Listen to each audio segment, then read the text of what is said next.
a big welcome to NettleFest 2021. My name's Ed and I work for London National Park City on the Rangers programme. I'm just going to say a couple of words about London National Park City and then pass over to Gavin, who's actually organised all of the session today. So hopefully most of you will already know this, but 2 years ago in July, London was declared the world's first national park city. And this came about from a kind of grassroots movement of individuals, organisations and communities wanting to push for a greener, healthier and wilder future for London. There are so many great things happening across the city, recognising the value of our green spaces, the role of nature in our cities, and also the benefits of people being outdoors, exploring and experiencing the city. So talking about the Rangers programme, which is what I work on with my colleague Florrie, we currently have 110 wonderful volunteer rangers working across London, helping to support communities on initiatives to make the city greener, healthier and wilder. This ranges from projects including greening projects, education, art, culture, physical activity. So really supporting people in getting out and exploring our national park city. And one of those rangers is Gavin, who along with others has organised today's session. So I'll be passing on to Gavin, who will talk through what we'll be hearing today, some of the talks and the videos that we'll have. But I just wanted to start off with a couple of housekeeping elements. So this is a webinar. As you'll be able to see, you've got a chat function at the bottom. So if you want to put any comments, thoughts, ideas in there, that's wonderful. We also have the Q&A function. So towards the end of the session, as it gets towards 7 o'clock, we're going to have a Q&A session with some of the speakers from the evening. So if you can put in the Q&A function anything specific questions for the speakers, then we can come back to those at that time. If you're on social media, if you're planning to post anything about it, please use the hashtag NettleFest. And likewise, if you follow London National Park City on social media, check out the website. You can find out lots more about the concept of London National Park City, about the Rangers programme, but also about all of the great things that are happening across London. So I'm going to pass over to Gavin now, who will kick things off. And I hope you have a lovely couple of hours. Thanks. Over to you, Gavin. Thanks, Ed. And I'd like to just repeat what Ed said. Welcome to NettleFest 2021. It's great to have you all here. For a while, it looked like it wasn't going to happen at all because of COVID. We planned to do this face-to-face in a London park. Looking at the weather outside, I'm kind of glad we're not actually, because it's pretty awful out there. As a result of that, I'm hosting today from inside the Foragers Arms bar, which is my little creation where I come to concoct various cocktails and brews and syrups, largely with nettles, but with other products as well. Yes, so as well as London National Park City, as Ed said, I'm one of the rangers. This presentation is also brought to you quite heavily from the Association of Foragers. The Association of Foragers is an organisation that monitors and controls foraging teachers and foraging suppliers to make sure that we're all doing things right and behaving ourselves. And there's quite a few of us on the call today to tell us what we know about nettles. Now, I'm assuming that some of you are here because you know a little bit about nettles, so hopefully you're going to learn some more. And some of you will probably be here because you're wondering what on earth would you fit into a thing called NettleFest. They're just those horrible things that sting you, right? Well, I'm hoping that we can put you straight about that. So looking at what we've got for you tonight, once I've finished waffling on, we're going to introduce you to a guy called Mike, who's known as Intrepid Forager. This whole event came out of a conversation with Mike, his idea originally. And he's going to be telling us about how to tell the difference between different types of nettles and how to recognise stinging nettles. Moving on, we were going to have quite a large section about folklore and wildlife, but unfortunately our presenter had to drop out. So I'm going to give you a little introduction into that sort of thing and what I know, and hopefully we'll follow up with a video later on. Then we've got a cooking demo from Forager Sam at Totally Wild UK. That's not one to be missed. Sam is great with her foraged food. We've got Hannah also from Totally Wild UK, who's going to be talking to us about nettle nutrition. And I'm not overstating it to say that nettles are one of our most underappreciated superfoods. So please tune in for that. We've got Kim from Handmade Apothecary, who's going to tell us about all the medicinal benefits of nettles. And there's quite a lot of those too. We've got Viga and Shane are going to be talking to us about nettle cords and textiles. We've got Teresa and Efat that are going to be talking to us about nettle tea and spices.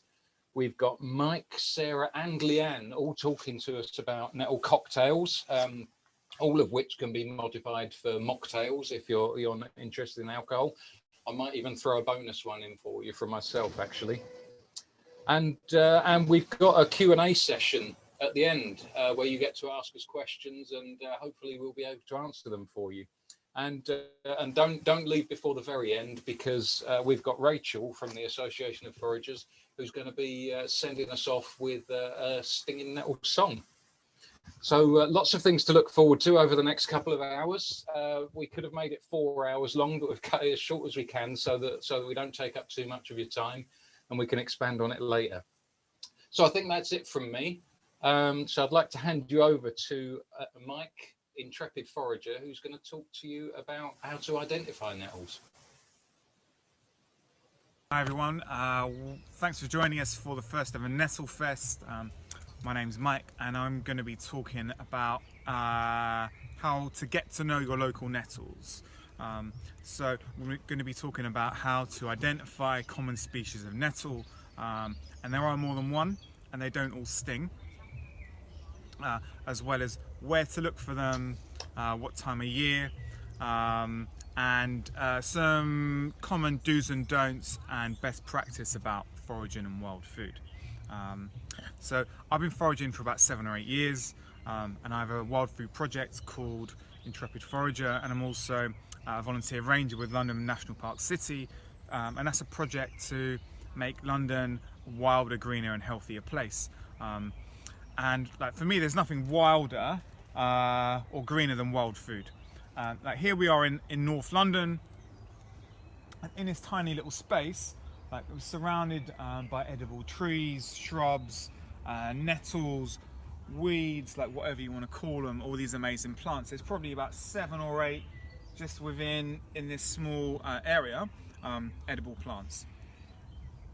But today, we're just going to be focusing on this bad boy, the nettle, also known as the stinging nettle, or the common nettle, as I prefer just nettle.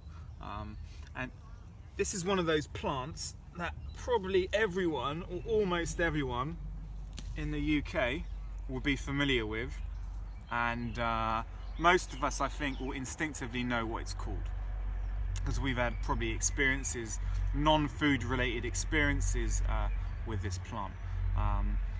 You know, and it has had a bit of a bad rep because of its sting, but it's also really tasty and really nutritious, and there's loads of stuff you can do with it as well that's non-food related. So you might be thinking, oh, everyone knows what a nettle looks like, so why bother learning about how to ID it? But if you are interested in foraging or wild food, then it is super important to be able to accurately and reliably identify whatever species of plant or fungus you're taking home and putting on your plate. Foraging isn't an extreme sport. You know, it's not something where anyone should be taking any risks. And the most important tool any forager can have in their toolbox is identification skills and basic plant anatomy. So what makes a nettle a nettle? One of the most well-known features of the stinging nettle is obviously its sting. So it has these little tiny little hairs that run down the stem, and they're also on the bottom of the leaves, and they're basically like little hairs. And if a human or a creature, another creature, brushes into them, then they basically act like a little needle or a syringe, and they release a fluid like a type of acid, which creates the stinging sensation. Other important features are the stem. So it's basically got a square cross section when you cut it, and the leaves are obviously green. The leaves are green. Some of them go a kind of red wine color with age, as does the stem. The leaves are so green because they're full of chlorophyll, being a plant, and apparently in the Second World War, people used nettles because they're so abundant. They were collected for other things, amongst other things, for like dyeing textiles for camouflage during the war effort. Going back to the leaves, so you can see they have these very coarse serrations or teeth along the end, and they all have like a final terminal tooth on the end of each leaf, and they are either heart-shaped like this, or sometimes they become more narrow and are elliptically shaped. So there are some of the key features, identification features for your common nettle, your stinging nettle. And I'm going to hand you over now to Izzy from Benevolent Weeds to tell you more about this plant. Wicked, thanks Mike. So we've gone through a few key identification features. I like that you mentioned how the leaves vary in shape, and this is actually something that changes quite a lot over the course of the year. So right now we've got these cordate, heart-shaped leaves with this long petiole leaf stem, and as the nettle grows taller, the leaves will grow longer, become more lanceolate, so a lot more pointed and tapered at the end. On the underside of the leaves, as Mike said, we've got a little bit of a purple hue, and that can colour the stem. It's down to the genetics of the nettle. That can colour the stem as well, from a few purple lines to fully purple. So watch out for different variations between nettles. Now, as the nettle grows bigger, it can be used in many different ways. Thanks, Mike. That was a really good introduction to recognising stinging nettles. Fascinating stuff. As I said before, we had planned to have someone, an expert in wildlife and folklore, talking to you about this sort of stuff today, but he can't make it, unfortunately. So I thought I'd tell you what little I know as an introduction. So the researchers and scientists at Kew did a study and found that more than 40 species of invertebrates use nettles to lay their eggs on, for their larvae to eat, and just for general protection. As you can imagine, stinging nettles discourage cattle from grazing on there, so it makes it a slightly safer place for insects and such to stay. That also means that it attracts things like hedgehogs that aren't too bothered by the stings because they want to get in there and eat the invertebrates. We have ladybirds feeding on the aphids, birds feeding on the seeds, and it's just a really good all-round area for wildlife. So if you've got a patch of stinging nettles in your garden, by all means keep them under control, but don't get rid of them because they're a really important resource. I just wanted to show you a couple of pictures. I hope these come out okay over the camera. This is something that I came across last year in Lee Valley, and I hope you can see that huge bunch of tangled, spiky, scary-looking black caterpillars on there. They're the caterpillars of a very, very well-known butterfly, and it lays its eggs on stinging nettles. They hatch out, and those scary-looking caterpillars munch on the stinging nettles to live. And you may have seen the result of it. It's the rather beautiful peacock butterfly, which is very common in the UK. And stinging nettles are absolutely essential for these insects and the animals that feed on them. So that's an introduction to wildlife. When it comes to mythology and folklore, stinging nettles have been around forever, and they're so widespread and so well known because of their stinging that, as you can imagine, there's tons and tons of information about folklore and myths. For example, the yogi, I believe it's pronounced Milarepa, is said to have only fed on nettles for the whole time that he was out in the wild and meditating, and he's said to have turned him green in the end. Maybe a slight exaggeration, but you can imagine how that might work. It was part of the 9 herbs charm, which included a lot of other common wild plants, and it enters into a lot of literature. So I'd like to read for you an 18th century poem by Aaron Hill, which is called Written on a Window, and you might recognize certain parts of it. Tender-handed stroke a nettle, and it stings you for your pains. Grasp it like a lad of metal, and soft as silk remains.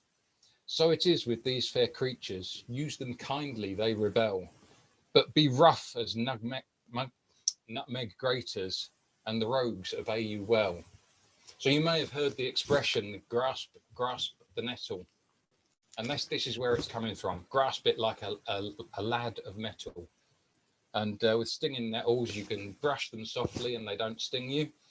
You grab them strongly, they don't sting you. When you hesitate, they get you. And that's what the poem's kind of getting at. So that's my introduction to wildlife and mythology. There's lots more to learn out there, but it'd take me forever to go into all the details. And like I say, we'll try to do a video for you to go into some of the more common aspects there. So moving on now, I'd like to introduce Sam Webster, or Forager Sam from Totally Wild UK. She's a fantastic cook and a great forager, and she's going to tell us a little bit about stinging nettle pasta and a few other stinging nettle things while she's there.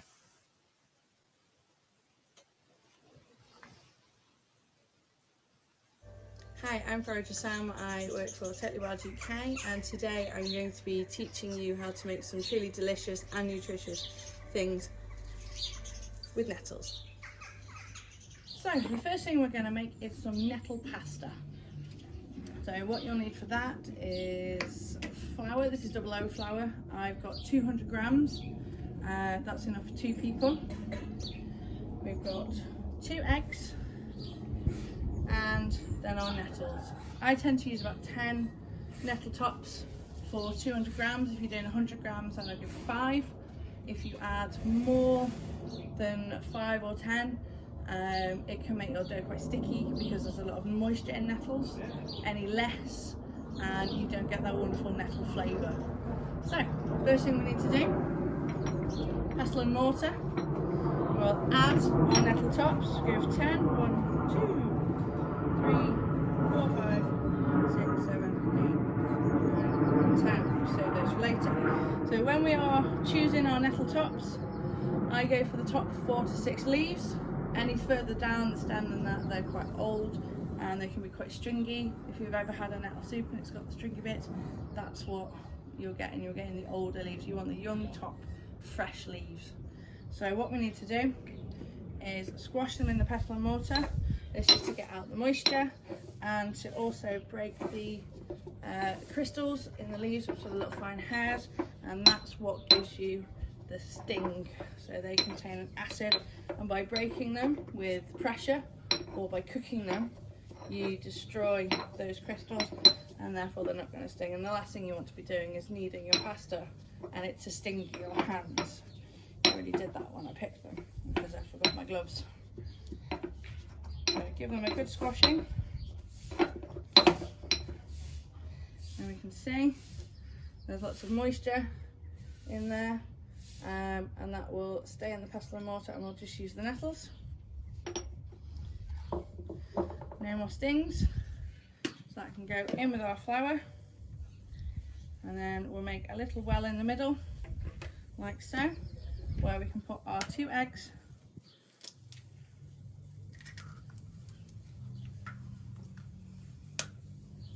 and then we'll combine it all together.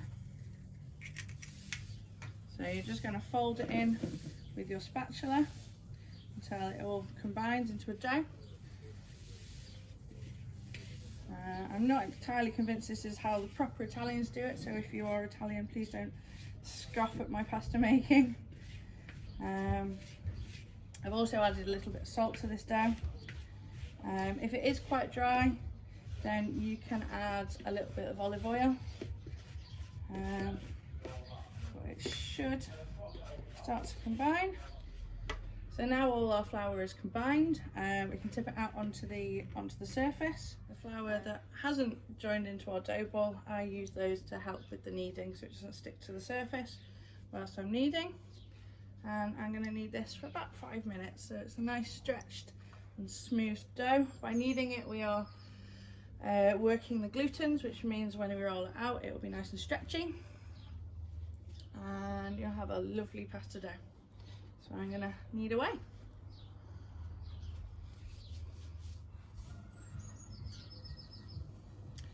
So here is our kneaded dough. It's nice and smooth now, and you can see how kneading it's helped break up the nettle leaves. So it's all mottled with the green. You can see that. So I'm going to leave this to rest now for about 20 to 30 minutes, and then we'll come back and we'll use the pasta maker to roll it out. So the next thing we're going to make is a nettle pesto. For this you can use just lentils, or like me, I've got a little bit of cow parsley, some more garlic to go with my nettles. You can add any ingredients to the pesto. If you want to use traditional basil, then that's okay. So I've got a good handful of nettles, a couple of bits of cow parsley, and 3 garlic leaves. I've also got some hard cheese, and I use mixed nuts rather than the pine nuts just because I prefer the flavour. And then we've got our olive oil. I don't tend to go for set amounts of anything. I just put some stuff in a blender and see how it tastes. Here's my favourite kitchen weapon. This is my hand blender, and everything goes in. Now the first thing you want to do, and I've just reminded myself because I stung my finger, is to just grind the nettles in a pestle and mortar. If you remember from the pasta, by smashing up the tiny hairs on the nettles, it breaks the stings and it's not going to sting you, because the last thing you want is to be stung in the mouth. But it is possible to eat nettles raw. If you're out in the wild and you see some nettles, you can just pick them and crush them, or roll them between your hands, or clap them between your hands, although that one sometimes does come with a sting. And then you can just eat them like that. They are absolutely wonderful, and even just crushing them now, I've got an amazing aroma of nettle. I wish it was smell-o-vision because it smells delicious. So don't need to crush these as much as when you're doing the pasta, because it doesn't matter about the moisture, but just making sure they're all nicely squashed, and then no stings. Into the hand blender with my cow parsley, my garlic, my nuts, and the cheese. Now you can make this as cheesy and as nutty as you want. It's entirely up to you. I like it really cheesy and really nutty. Oil, so a good glug of oil in there. That'll help it all whiz round and combine. And then we pop the lid on, and then we just pull, and that's it. And give this a few good pulls for about a minute, and then we've got our pesto. Let's have a look. There we go. Perfect pesto. So we'll put that to one side, and we'll have that with our pasta in a little bit. Okay, so the next thing we're going to cook is nettle crisps. So nettle crisps make a great snack. They also go really well on top of a soup, especially nettle soup.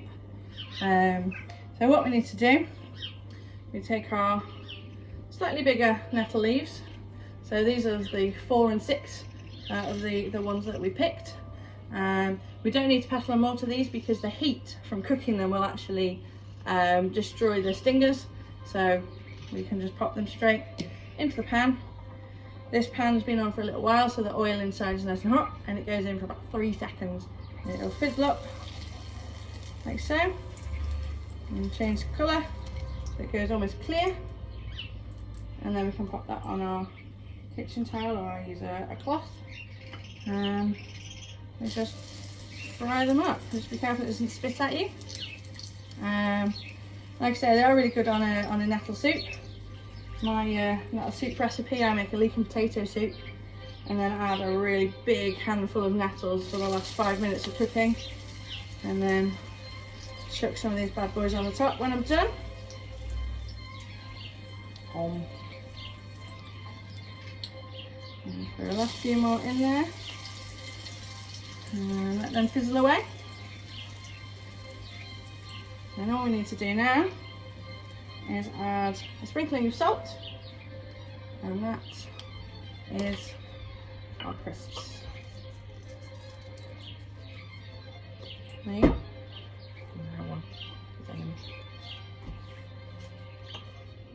So here's our rested dough, all ready to be rolled. So what I tend to do is I will break off a smaller amount, just because then you've not got mile longs worth of pasta, and then we can roll it through the pasta maker. So let's see if I did a good enough job with kneading. So sometimes when you, actually this is pretty good, when your pasta hasn't been kneaded enough and it's still stretchy, you get lots of little holes and it splits. And what you can do there is you can use the pasta maker to actually just stretch those gluten's a little bit more. And the way we do that is we fold it into three, pop it back into the pasta maker, the folded edge down, and keep winding it through, and that also helps to get our shape. And I'll do this a couple of times. I do this even if my pasta is okay, like this one, and it doesn't need restretching.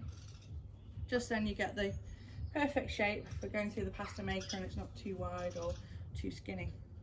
So what I do now is I pass it through 2 times on each setting, just to make sure it's properly squashed and properly flattened and stretched.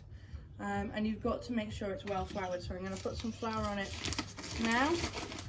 So the flour will keep it from sticking to itself and from sticking to the pasta maker, and it means it won't split and tear quite the same as well. So I'm going to crack on with that.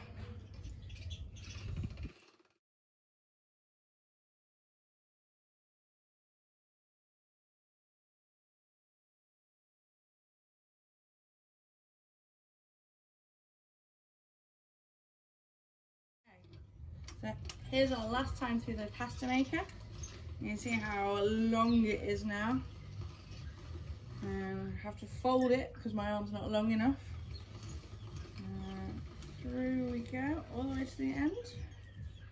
And there we go, we have our lovely sheets of pasta. So this can now be used as it is in a lasagna. You can make a wonderful hedgerow and vegetable lasagna, and have the nettle sheets in the middle. What we're going to do is we're going to make it into linguine, and we're going to make some nettle pasta with our pesto that we made earlier. Add our linguine attachment, move it over, off our pasta in. And away we go.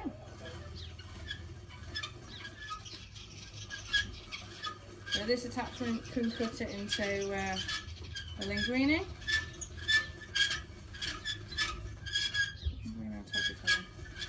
There we go. And there we go. Here is our lovely nettle pasta.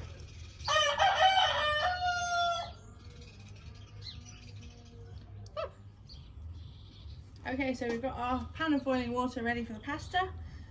As this is fresh pasta, it'll only take a couple of minutes to boil. So while the pasta is cooking, I can talk to you about a few other things that you can make with nettles. It's not just pasta and soup and crisps and pesto. So nettles can go in almost any dish. I have them quite often on Sunday roast as a replacement of wilted greens. You can make nettle cordial, which is one of my children's favourite summer drinks.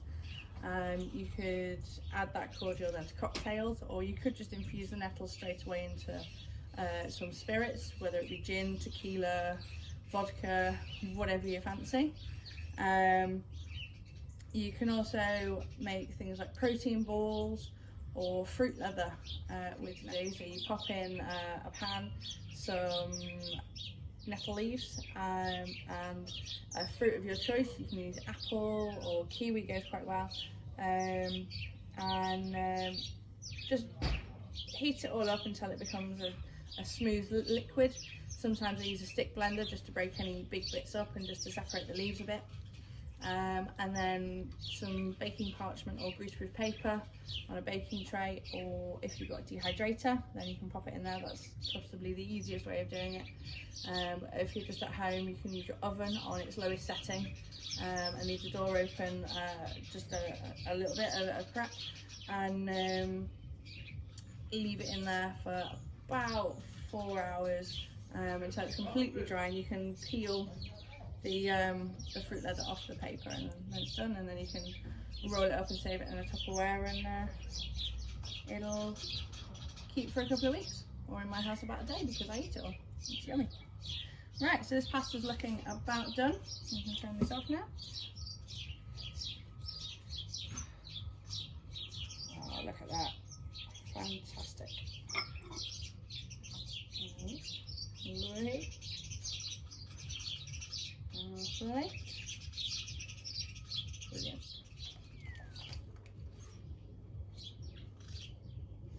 There we go.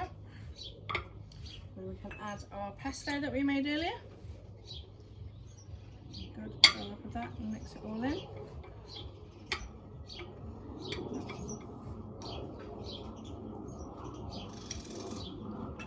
Here we're going to add a few of our slow blossoms to the top.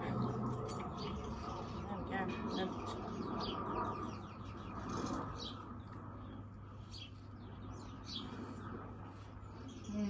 Delicious.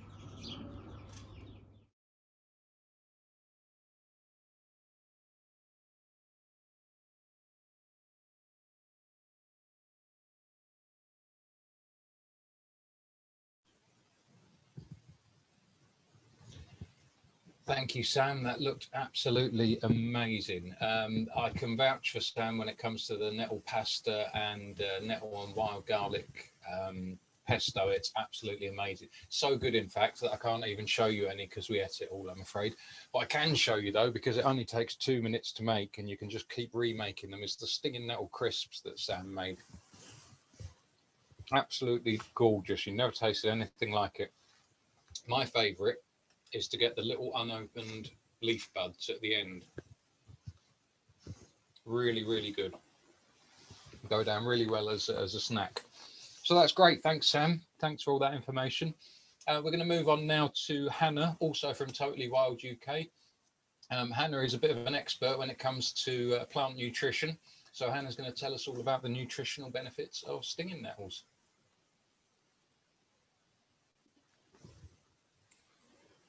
Hello. Right, I'm going to try and do this live, so forgive any mishaps, and hopefully you can see my presentation that I've done, just to give you some visuals of some of the graphs and things. So I'm going to talk to you about the nutritional benefits of nettles, and firstly, I've just got to say that I would say it's the best superfood out there, and it's native and it's free and it's abundant. The nutritional benefits of nettles are really, you can't say much, you can't give anything much higher praise, and we'll look at some of the specifics and how they compare to other vegetables and greens as well. So go to the next slide. So just to give you an overview, we'll look at the sort of basic nutritional composition, and I've tried to keep it relatively simple. I could get really geeky and go into all the sort of phytochemicals and micronutrients, but I'm going to try and keep it relatively straightforward. Then we'll look at the effects of cooking and how you process the nettles. Then I'll compare it to other vegetables as well as other wild greens. And then we'll look a bit more about the potential uses for it to treat nutrition related illnesses, and then other beneficial applications of nettle nutrition. So this is just a visual I've taken from a website I found online. Just it gives quite a nice sort of breakdown of the vitamins and minerals, and this is per 100 grams of blanched nettles. So you can see it's really, really high in vitamin K. So it provides over 400% of the sort of daily reference value that would be recommended. And vitamin K is really important for bone health, as well as blood clotting and a whole range of other functions. It's also really high in vitamin A, as well as various B vitamins. And there is some vitamin C in it. It's not shown here because the other vitamins contribute more to it, but it's also a really good source of vitamin C. In terms of minerals, it's really high in calcium, and to get the most of the minerals in nettles, so things like manganese, potassium, magnesium, zinc, and phosphorus, it's best to use a vinegar. That's the best way of extracting minerals from plants, because it really draws them out. So then using that vinegar, for example, in a salad dressing, or just to add as a shot to different drinks and things. But yeah, so it's a really good source of calcium and manganese. And manganese is really important for the connective tissues, bones, as well as all sorts of different functions in metabolism. Then we've got iron, and nettles are a really good source of iron. And the amounts can vary anywhere from sort of providing 9% to about 14% of your recommended requirements for iron. And obviously our iron recommendations differ depending on whether we're a man or a woman, and our age. But in general, it's known to be a really good source of iron. And there are other cultures around the world, for example, in parts of India, and where it's used as part of their traditional medicine. So I'm sure Kim, she may touch on its use in herbalism, but it's really good for sort of strengthening the blood for cases of hemorrhaging and things, as well as just iron deficiency anemia. And then we've got a bit of a breakdown about the macronutrients, so protein, fats and carbohydrates, and fiber. And particularly protein, whilst it only, from here it only looks like it's 5% of your daily values, it's one of the highest sources of plant protein. So it's really concentrated in protein, especially if you have it in powdered form. So now you can either sort of dry and powder your own nettles, or you can now buy nettle powder from various places, and that can be up to 30% protein. So next slide. So this is just giving you a bit of an overview of what I just discussed in terms of the key sort of nutrients and the percentage that they contribute to your daily reference values. And there I've just put about the nettle leaf powders, and that they're a much more concentrated source. And fiber as well, of course, most plants are really good sources of fiber, and certainly nettles contribute to that as well. Okay. Next. So there's a lot of things that will affect the nutritional composition of nettles, and there's been various studies that have looked at this, so looking at nettles harvested in different seasons, so between harvesting in the spring and the autumn. And generally we say that spring is the best time to harvest nettles, and actually I've got a picture that's taken from the Handmade Apothecaries website, so Kim's lovely blog, just showing the difference in the leaf shape. So the bigger leaf on the left is the nettle that you would harvest in the spring, and then on the right, that's as it's aged more, and when it's probably flowered and gone to seed, it will become elongated. So ideally we're harvesting when it's that young growth in spring, and it's the bigger shape before it's elongated. And these tables will just show some of the differences in proteins and then the minerals, depending on the study that it's been taken from. So the different studies will potentially process them differently, or harvest them a different time of year, or a different part of the plant or species. So there's quite a range. As you can see, the protein can be anywhere from 4% to 9%, and minerals such as calcium can differ by thousands depending on the part of the plant and the method of harvesting, the method of processing. So Next slide. And this is just, I don't expect you to be able to see this in much detail, but this is a really comprehensive study that if you wanting to geek out, you can look at. I've got a reference at the end, by Retto et al. And he was looking at the differences between the autumn and the spring, and then how you processed it. So either they were raw, blanched, or cooked with salt. Now blanching is when they're just submerged in boiling water for a minute, and the cooking was when they were cooked for about they were boiled for 7 minutes.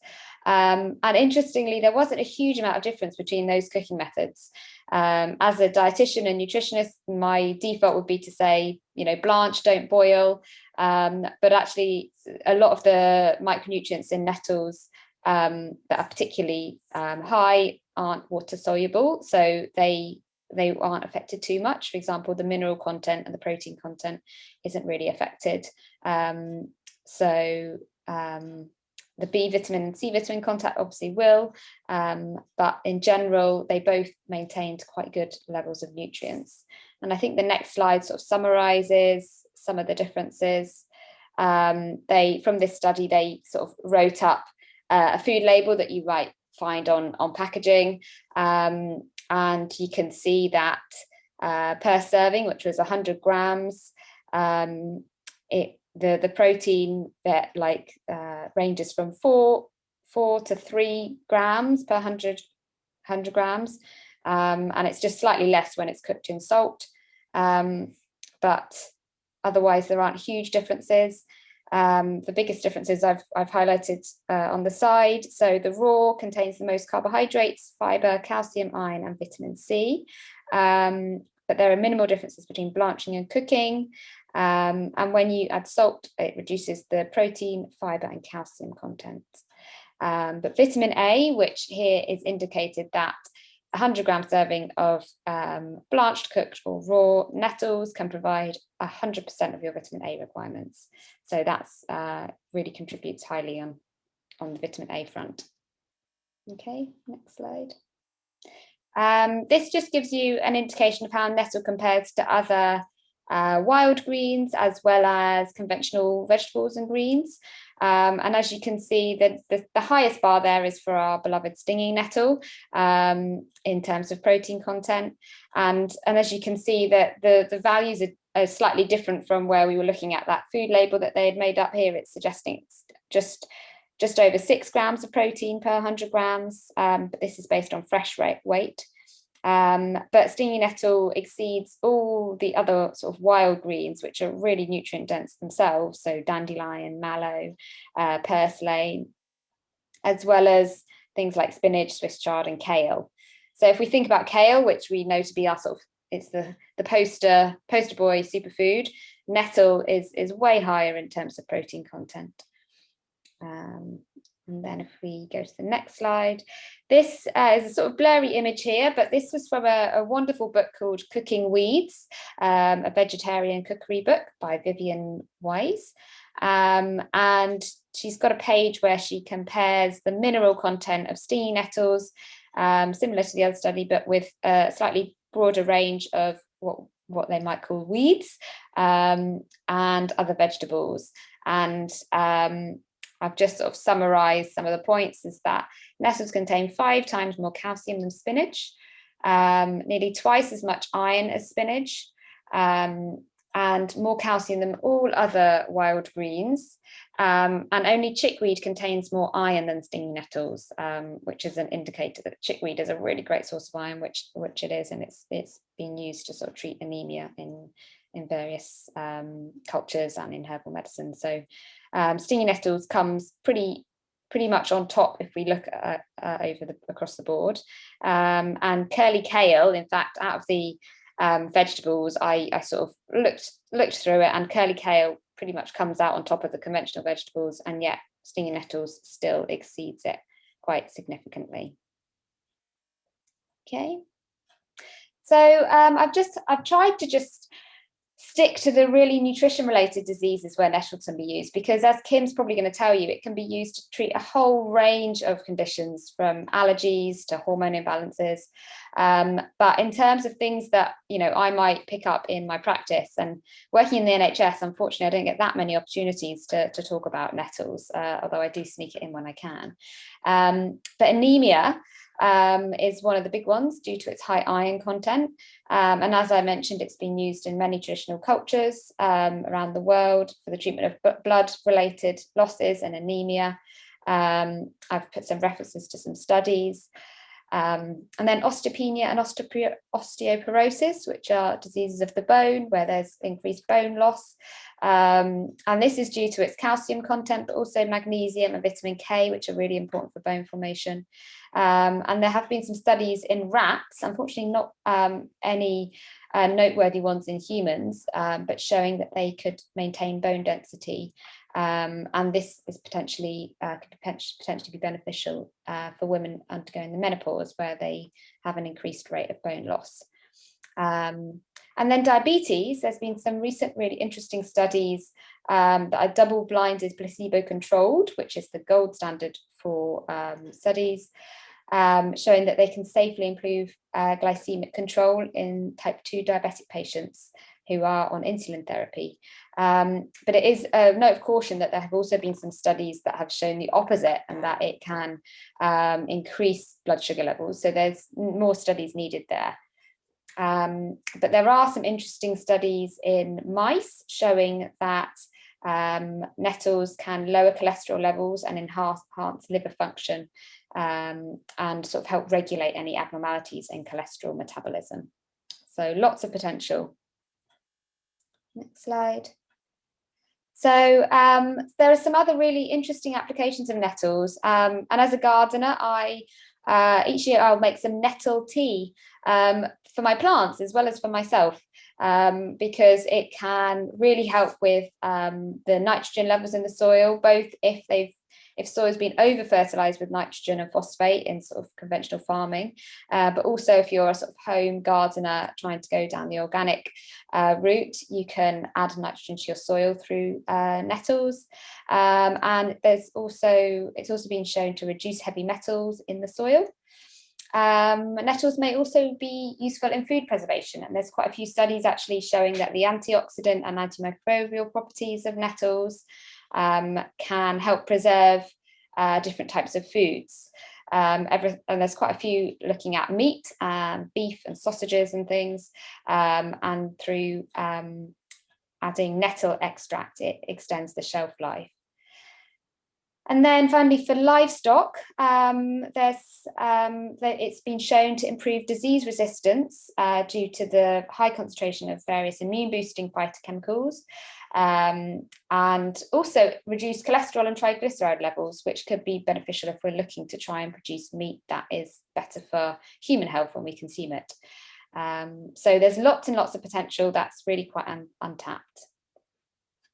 Okay. So finally, just to summarize, nettles are really, really amazing nutritional powerhouses.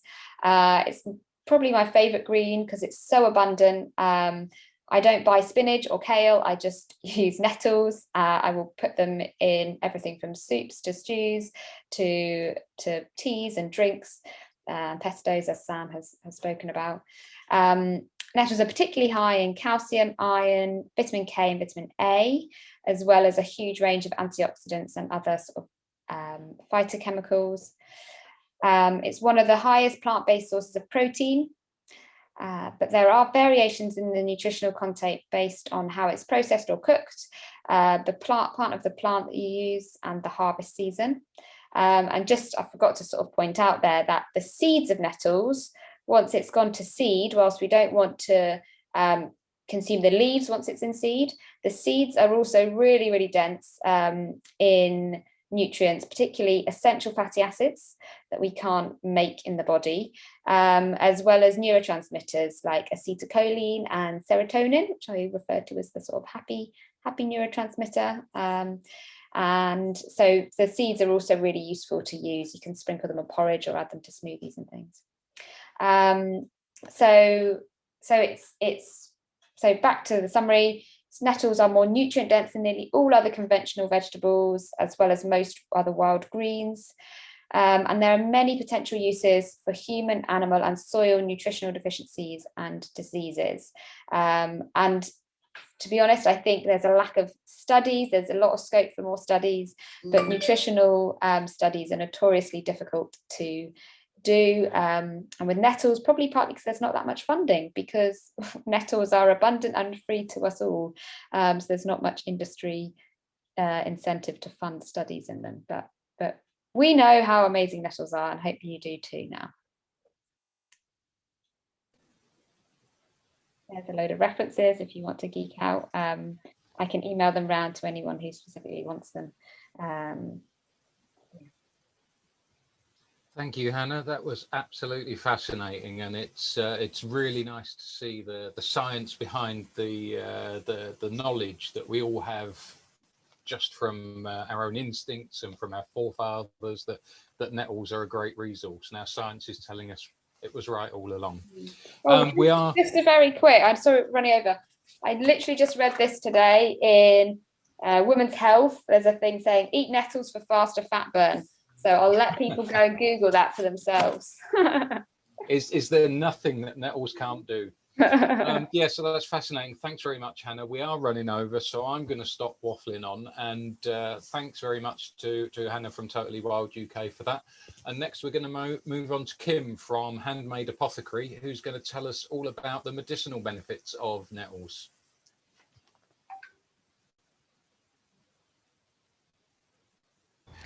Hello, I'm Kim Walker from Handmade Apothecary, and today I'm going to be talking about nettles as medicine. Have you ever fallen in a patch of nettles and you've been stung all over and had all that burning feeling? Well, that's because we all know nettles sting, but some people use that as a medical therapy. Now, the Latin name of nettles is Urtica diarrhea, and the urtica is Latin for urare, to burn. So that burning feeling is what's utilised. So when you've been stung, you may have noticed that the area gets really red and inflamed, and that's because lots of blood is flowing to the area to try and respond to the injury that's happened to the body. Now, the increased circulation can remove waste from the bodies, and when you have things like arthritis pain, it's because of, or it's worsened by a build-up of waste in the joints. So people find that rubbing nettles on the joints helps reduce the pain. And there was even a randomised control trial of 27 people that showed that nettle therapy worked better than placebo. But you do have to be quite brave to try that. So if you don't want to sting yourself in nettles, that's okay. You can actually use something else as well. So herbalists will take the green seeds, which come out at the end of summer, and dry them and infuse them in oil to make a topical preparation for rubbing into sore joints. Now I'm about to show you a picture of some nettle seeds. So here's the nettle seed, which I've dried here, and it gets infused in oil, which you'd only use for external use. When you make herbal infused oils, you just use them topically and you rub it into painful joints. Now, we also have lots and lots of uses for the leaves itself. Now, the most simple way you can use these is to get them into your diet. Now, herbalists may do this for people who've got iron deficiency anemia or needing to convalesce, because they're really, really high in iron, vitamin C, magnesium and calcium. They also was prescribed them in teas or tinctures, which is an alcoholic extract, for lots of other things as well. It's traditionally called a blood cleanser, and that is something that would have been used after winter time to rebuild up minerals in the body after not having much green veg over winter, and also for supporting the kidneys and the body's own detoxification system to remove lots of wastes. So herbalists will then use this for things where you've got a response of poor, where the body's not been able to detoxify itself very well, and you end up with things like eczema and psoriasis or acne. They also use it for one of its main uses nowadays, which is for hay fever. Now, hay fever is an immune response to pollen in the air, and you normally take antihistamines to counteract this. Now, nettle's really high in histamines. It's one of the chemicals inside it, and so it might seem a bit counterintuitive. However, it does seem theoretically that by taking it internally, by eating it or drinking it in teas, that it helps the body mediate the response to histamine, and just seems to work really effectively. And I'm one of those people that find it really valuable each year. The trick to it though is starting before you get hay fever. So if you get hay fever in May, you start taking the herbal tea in April. If you get it in June, you start in May. So a few weeks to a month before you start having those symptoms. But it's also really good for acute symptoms. So if you've forgotten to do that and you just want to take a really strong nettle tea, it generally helps with hay fever in that way too. The seeds that I talked about before in oil for the balm are also used by herbalists for burnout and exhaustion, and the root is also used for some prostate troubles. But I would say if you have any issues, if you're on any other medication, or you do want to find out how to use herbs medicinally, do go see a medical herbalist instead. So I'm going to show you how to make a tincture now. So in a size of a jam jar, if you just use a recycled jam jar or a clip jar like I've got here, this is about 250ml size, I've put 25 grams of nettle in here. What I do then is just take simple vodka, pour it over, press it down, because you want all of the plant material to be underneath that liquid, otherwise it'll oxidise, and if you have a problem with that, just put some glass marbles on top. Then you seal it up. Remember to label and date it to say Nettles and the date you made it. Put it in a cool, dark place and shake it every day, and leave that for about 2 weeks to a month, after which you can strain it off and keep the liquid, which is a nettle tincture. And you could either use that as a cocktail remedy, cocktail recipe ingredient, or you can take a teaspoon or a few drops for hay fever. But otherwise, that's the brilliantness about nettles. So many uses, lots of traditional folklore around it, and hopefully you'll be seeing that in all of the other videos too. Happy hunting!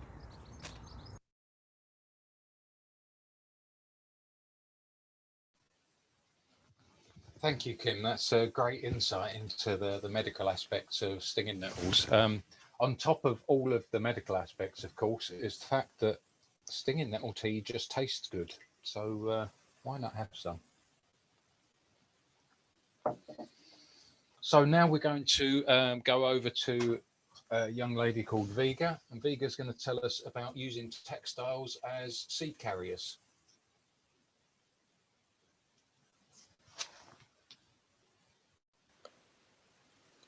Hi, I hope you're sitting comfortably, maybe with a nettle tea, or I've heard there's some nettle cocktails going around. So my name's Vega Hurtle, and I'm a student at Camberwell Foundation in London. A little bit about myself. I am, or I aspire to work around the aims of intersectional environmentalism, so that is both advocating for people and the planet in all my projects. So today I'd like to talk to you a little bit about some of my work. So within a project, I often look deeply into both the methods of textile production and the types of fibres that are used within. And I really believe that there needs to be a regrowth of interest in local craft to slow down mass production and bring back acknowledgement for all the physical labour that goes into making everything around us, from cutlery to the books we read. So thinking locally and being from a city, I'm from London, I titled my most recent project, The Importance of Green Spaces in Urban Environments, something I think is really important at the moment, especially during lockdown.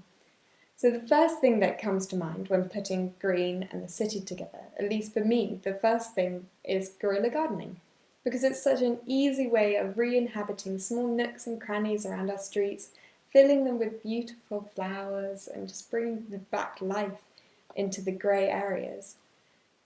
And however, as a textile student, it is not enough for me just to go around planting some flowers and just regrowing plants. However, I need to bring both my interests of textiles and plants and incorporate them together.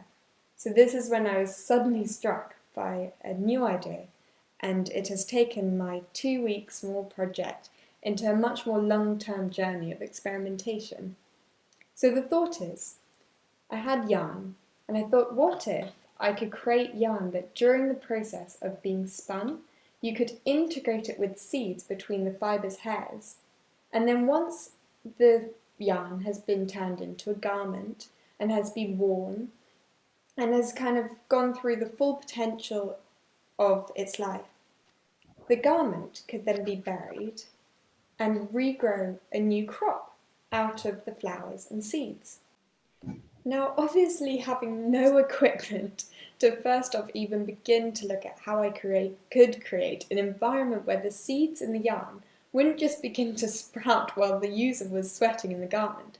So I decided I'd actually have to reinterpret the idea, but still try to use some of the materials that I might have used if I had have created the yarn. So the materials that I was interested in using was, one, they must be biodegradable, but also ones that I could collect locally, thinking again back to local craft. So taking both of these into consideration, I took a walk through my local green space in London, which is Hackney Marshes, and this is where I fell upon the humble sting nettle. I'd heard before that it is an extremely strong fibre, and that nettle yarn has actually quite an ancient history to the craft. So I thought that perhaps I could collect these nettles that I'd just walked past in Hackney Marshes, and that other people walked past and thought, oh, just a weed and rather useless kind of plant, and perhaps turn these plants into nettle paper. And my thought process behind this being that paper would be a lot more simple in an experiment than throwing myself in the deep end with no knowledge and attempting to create nettle yarn, and instead embed the seeds into the paper. So I cycled out equipped with shears and gloves and collected these nettles. And what I found was, because I went quite early in March, was that some of the nettles were rather small and with really weak fibres, while on the other side there was also the dried out crop from last year that was completely hard and woody. However, instead of just throwing out the old, I put them together and decided I'd experiment with both of them. So I took them home, stripped them of their leaves, and began the process of boiling down the nettles to break down the pectins and gums that hold out the outer fibres together and hold them to the woody core in the middle.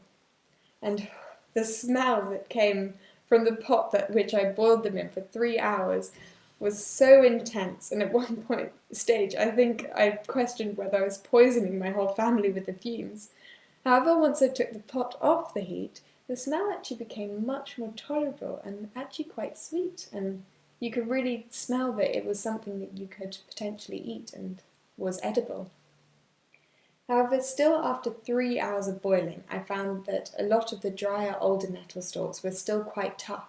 So I took time to hand grind the stalks in a pestle mortar before properly breaking them down in a blender. And at this stage, I also added some old card into the mix to help strengthen the end product of the paper. And finally, I was at the stage where I could begin to create the paper. And this is actually quite an easy process, because you can just make a frame out of an old photo frame and just add a mesh to the bottom. And then you dip this in at a 45-degree angle. You dip it into the water with all your fibres, shake it around, lift it up. And then this is at the stage where I just sprinkled the seeds into the mix before compressing the paper and leaving it to dry. And after all the pieces are dried out, I managed to get these. So this is my final product. What I like to call, I guess, there's some form of seed bomb, and I've integrated different seeds. I have Elysian, poppies, and Virginian, Nights into Virginian, all different seeds that I thought looked really beautiful together, but also would attract the bees. And yeah, so this is the stage of my project where at Camberwell the project was over and I had a final project, and I thought, this is great, I have something that fills my brief, I can plant this and I will create a new green space in an urban environment. But I didn't just want to leave the project there, so instead I decided that I was going to build my own bed out on the street, so a raised bed, and plant all these nettle sheets and actually watch the plants grow. And so I've now planted them. I've planted them in front of all the trees in my local area and also in this raised bed. And what I also was actually, I didn't come into this project thinking about it, but after doing some research, I found out that obviously nettles are a great fertilizer. So these seeds that I'm planting in under the trees will have a natural fertilizer that will help in the really kind of tough terrain of street gardening and will help the seeds to grow. So yeah, this is my product, and thank you so much for listening to me. I hope you enjoyed the conversation, and I hope you enjoy the rest of your evening. Goodbye. Thank you, Vega. That was fascinating and early stages, but I think we can all imagine if you could make textiles, you can make clothes from yarns made from natural fibers with seeds embedded. So when you finish with the clothes, rather than throwing them away, you can bury them in the garden and produce more life from them. What a fantastic concept that could be developed into. Yeah, so thank you, Vega. Next, we're going to go live to Shane, and hopefully you all got the note that you need to bring your scissors and your string with you, because Shane's going to get us all working on making something from nettles. Over to you, Shane. Hello everyone. Today I'd like to introduce you to the craft of making cordage using nettle bark, an ancient craft that set the advent of basketry, really. Cording was used to make twine. With twine, you can attach things together. You can make lashings to sort of attach stones to pieces of wood to make spears, flint. But you can also use the material to twine baskets or to make coiled constructions. And basketry really led to the complete change in the course of the history of humanity, because once baskets could be made, there was a shift, and people could store grain, store goods, travel with things about them, with their possessions, and also stay put. And the storing of goods meant that sort of communities shifted from sort of being hunter-gatherers to sort of more sedentary, and sort of agrarian societies were formed.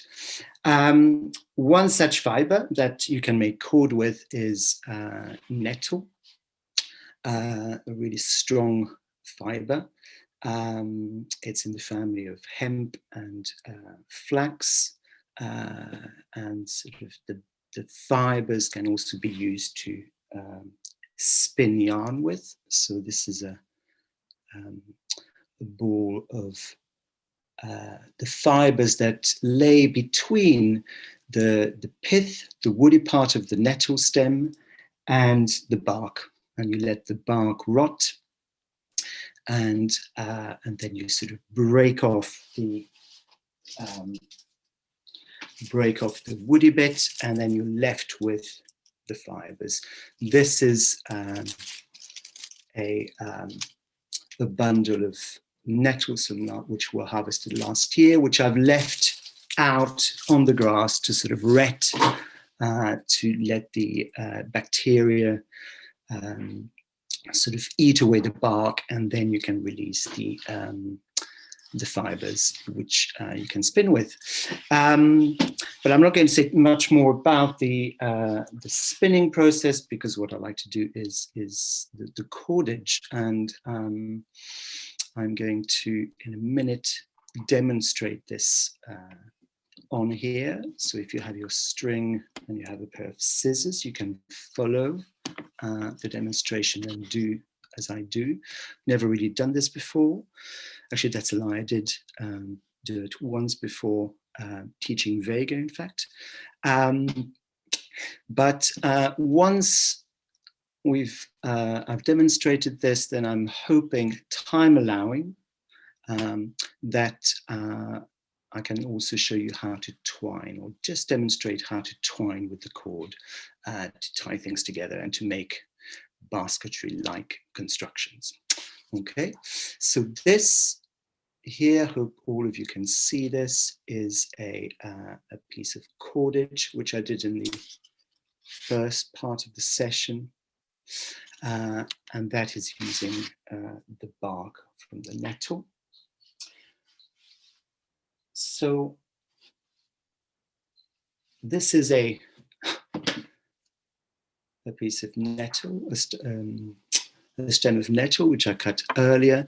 Once cut, a few minutes after cutting the nettle, the plant really stops stinging you. So the first thing you do after cutting the stem is to strip it of its leaves from the tip down, like so. And then replacing it with another one here. Because I found out that the brown, at this time of year, we've had quite cold weather, and actually the sort of nettles aren't as mature as they could be. And so the brown stemmed nettles I collected don't seem to sort of difficult to extract the bark from that. So these green fatter ones are good to do so. And then you just press on the parts where the leaves shoot off from the stem. Okay, so you press on all those. It's quite good to use a hard surface. If you have one, and sort of press down on that.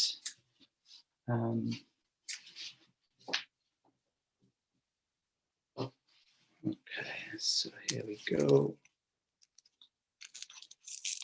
I had another one that I cut. Okay, here we go. Okay, so this is one I've pressed down, and then you can just open out. Once you've done the pressing, you can just open out the stem. Okay, so this is the inside, that's the outside, and then open the stem as is, as shown here rather. Okay, so what was circular is now flat, and then you break the pith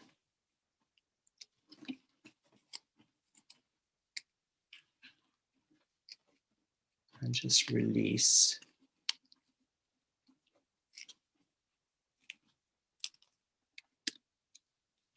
the pith from the bark. Okay, I prepared this one earlier thinking I'd save time, but actually it's dried a little bit. Okay. So quite good to do this while you're on site. You just break them with a stone, flatten them with a stone, and then just release the pith from the bark. Okay, and what you're left with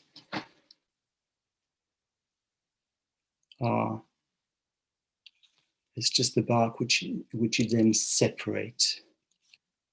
Okay, into thin strands. Okay, so that's what you're aiming to get. There's some more of it I've collected, I stripped before. It's good idea not to cord with the nettle bark straight away, and to let the bark dry completely. That will take a few hours.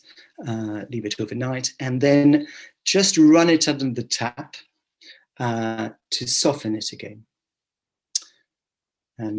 So this is something that I harvested last year. In a few weeks' time, the nettles will be much higher, and that's really the time to harvest your nettle to make your cord. Okay, so I've got a couple of strands of bark here, and those of you who have string, just maybe cut a couple of lengths of string, and you hold the string from the middle. Okay, I'm going to adjust my screen. Okay, so this will be my working hand, and this is the cording hand. Okay, so I have a bundle on top and at the bottom. Okay, and what you do, the action, which I'm going to do repeatedly to show you how the cord is made, and then take it slower to step by step. But the action of cording is this.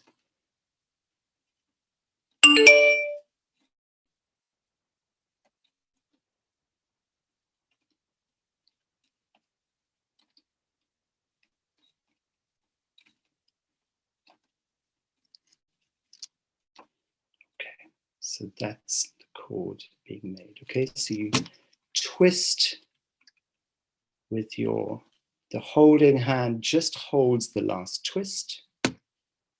And then with the thumb and first finger, the top bundle is twisted away. Middle finger holds both, and then you reverse. And then the holding hand moves to that last twist. Okay, and then you let go. What the bundle that was at the bottom is now at the top, and that's the one that you twist. Okay, so you twist sort of half a circle, half a full rotation, hold both bundles and reverse. And this twisting in one direction and counter twisting is the way any yarn is made, really. But it holds the two strands together, twisting away, holding both, reversing. Twisting away, holding both, and reversing.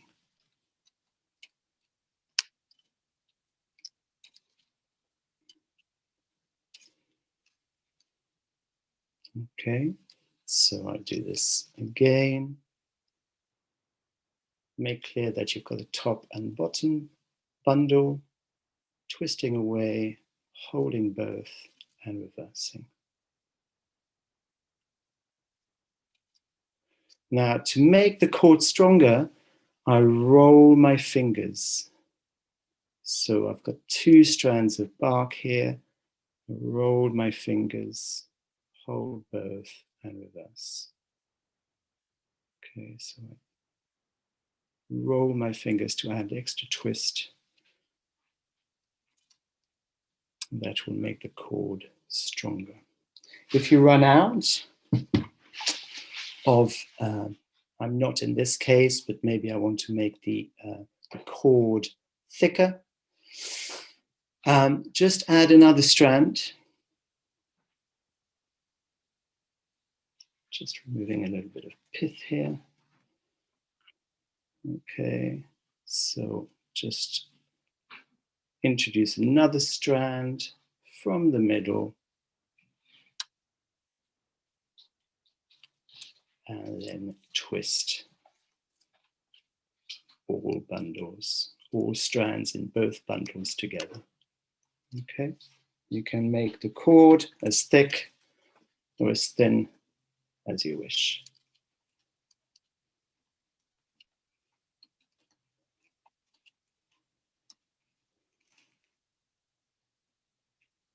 Okay. Twist away, hold both, reverse, move the holding hand to the last twist. Okay, so early uses of nettle using this technique were to make nets, fishing nets, and as I say, lashings for making weaponry and various tools.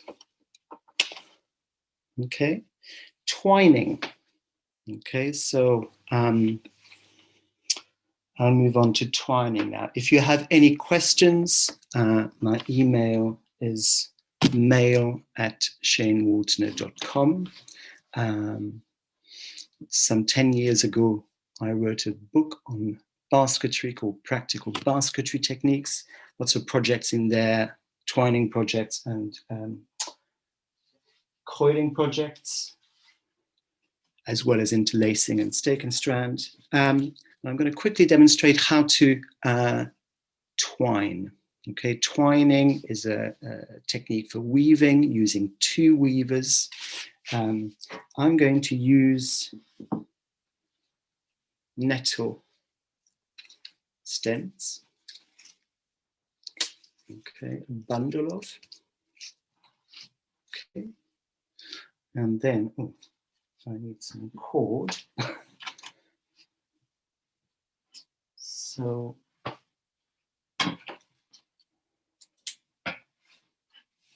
okay, so this is a cord I made earlier. With your, you could start with a different base, different arrangement of sticks, but means of tying these together, I'm going to do it in a circle here, is to loop the cord over one stem. Okay, and I'm going to go in this direction. So I take the cord that is on that side over the front of the stem and behind the next one. Okay, you could try this now with 5 pencils or pens or bamboo skewers. Okay, so just take the, and then sort of I've done it once, I'm going to repeat it now. Around the front and the back of the next one. Around the front and the back of the next one. Okay, and I go all the way around until I've worked around all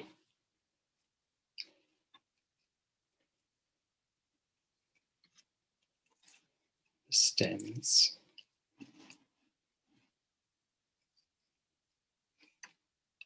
Okay, so it's working 2 weavers at any one time. And what's happened is I had 6 stems, 5 of them have wrapped themselves around a middle one. Okay, and they start to fan out a little bit. Okay, hope you can all see this. And so now you're twining. Okay, and so in your own time, have a look at, if interested in using this technique, have a look at twine constructions. What I like about this is that I've used, say for the leaves, which might become tea later on, or a tincture, I've used every part of the nettle. Save the root, and when you go foraging for nettle, harvesting nettles to make cordage or yarn, make sure to cut it rather than pull it off the ground, out of the ground, leave the roots in there because it will encourage more growth. So that's it from me. Thanks for watching. I have no idea whether I've done 10 minutes or less or more, but yeah, thank you. Thank you, Shane. That's really useful stuff. Certainly once you've worked out how you can make cords from things like nettles and other wild fibres, you never need to be without string ever again. I did follow you along and made my string. It's worked perfectly. Thank you very much. And yeah, so moving on to the next session, we've got Teresa and Efat are going to talk to us about nettle teas and spices. I can see myself in the little screen down here. I'm assuming we're live now. So I'm Teresa Webb, and this is Efat Atul. I hope we're okay. You can see me okay just here. I might have to move down slightly. Down here. And we're calling now live from Efat's kitchen in southwest London. And as you can see behind me here is Efat and her beautiful array of wild food. And she's been foraging for us today in her back garden. Just outside, we have a forest garden. Yeah. And we have also just been making a smoothie. And we're going to just explain a bit about the kind of foods that Efat's making and the foraging, including that as well. Would you like to tell us what we have here?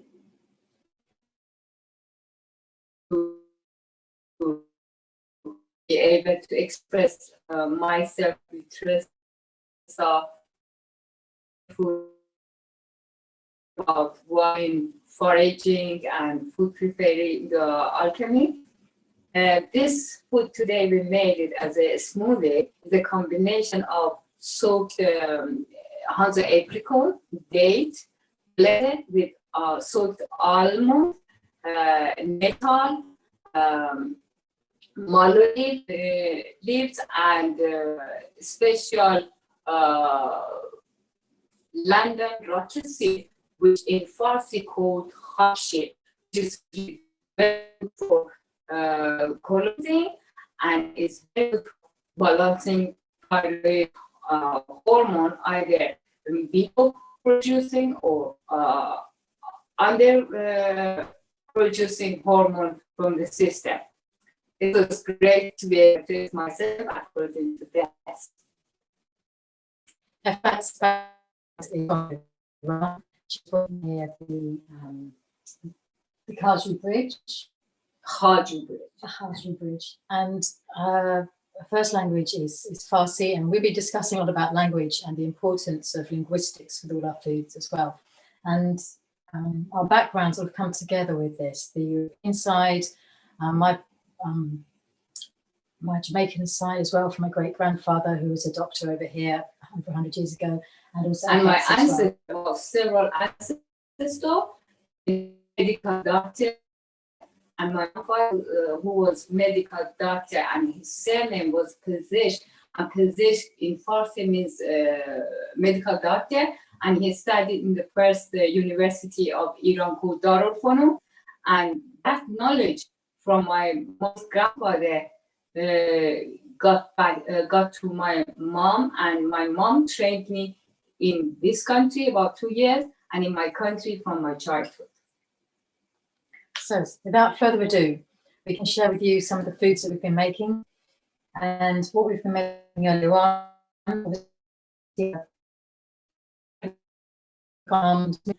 And adding some greens in there. So there's plenty of extra magnesium.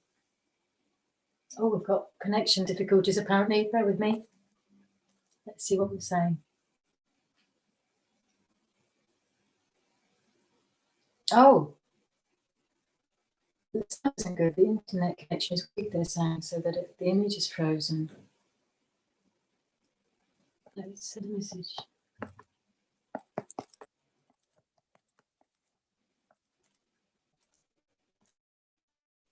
The sound isn't good.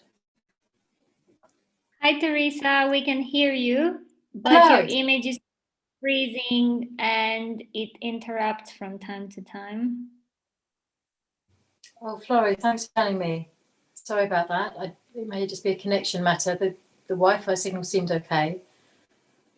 But if you can still hear us, we'll go through everything we've got here as well. So behind me, you can probably just about see this pile of greenery here is the nettles. Singing nettle.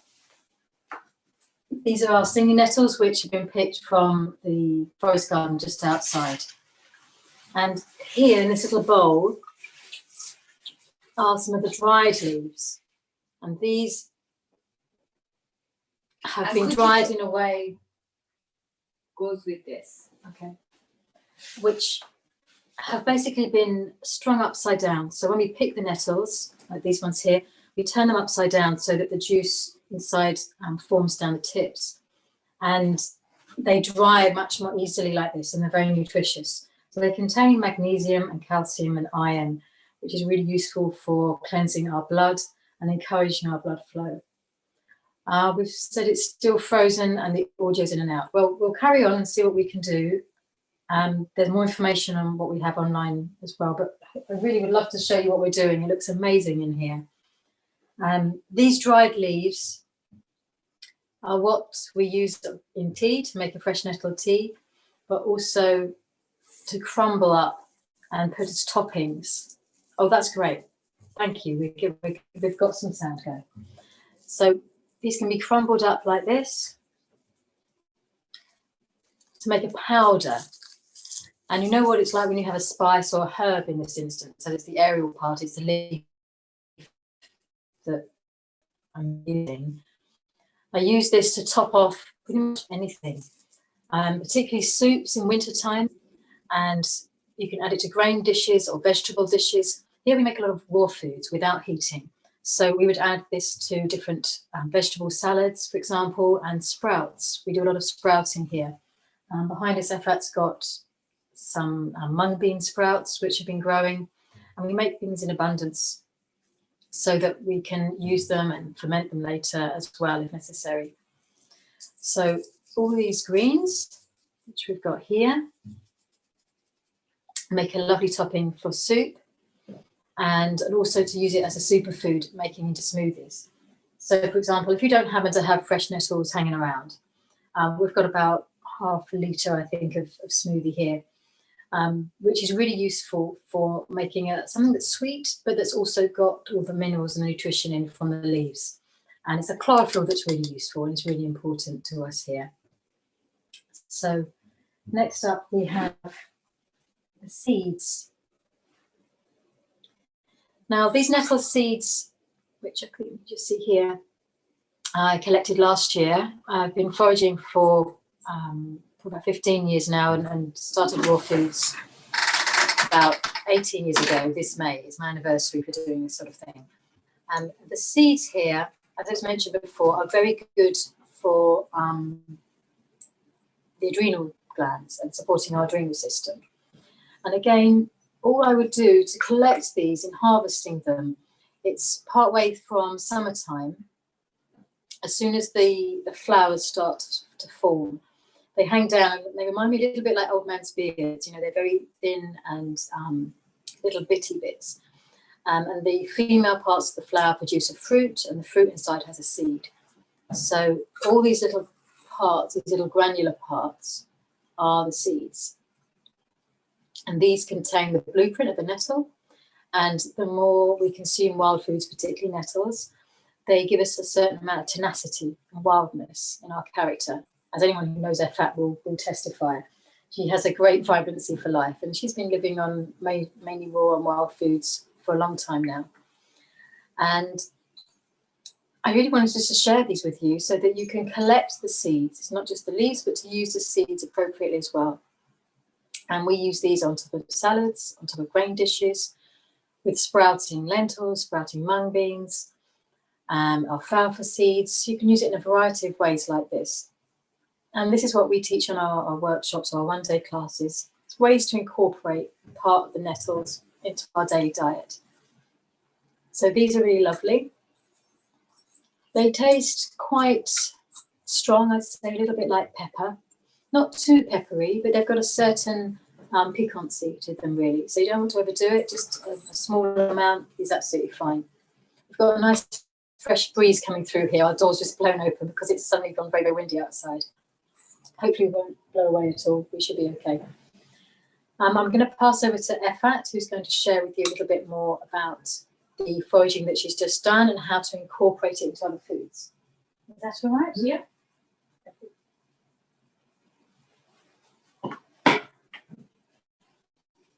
Okay. Did you say wild green? Yeah, you can talk about the wild green that you've got here. We've got a little bit of singing nettle here, which I picked from my garden, forest garden, But is it possible to pick more? Yeah. What I can do, yeah, bear with me, I'm just checking. Hold on a second. Yeah, thank you. I'm going to take you outside if that's all right to show you the forest garden with Effa. And we'll go and pick some more now as well. Yeah. So this is the way we're foraging. Bear with me. I know we're coming live. It's raining outside though, you know, it doesn't matter.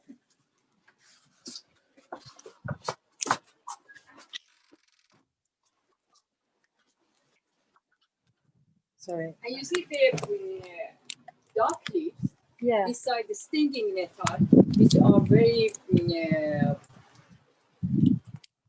beneficial to stinging of the stinging nettle into the hand.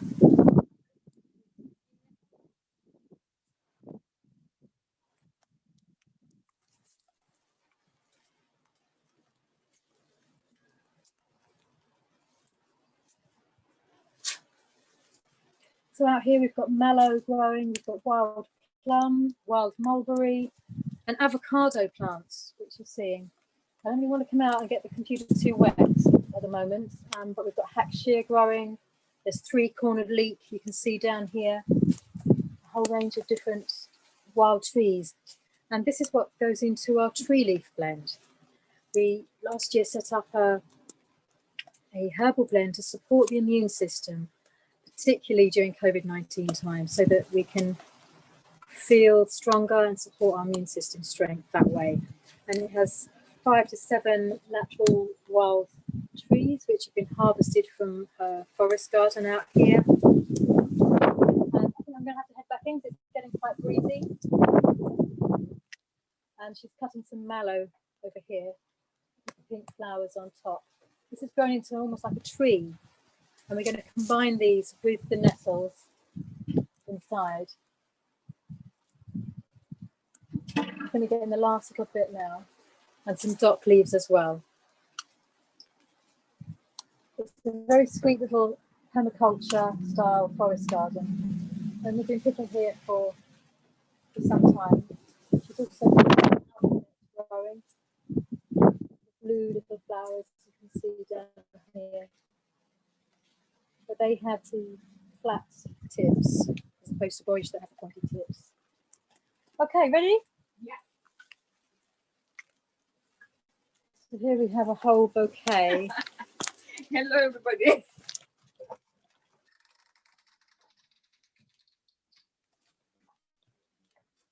And this is what we do almost every day when we're here.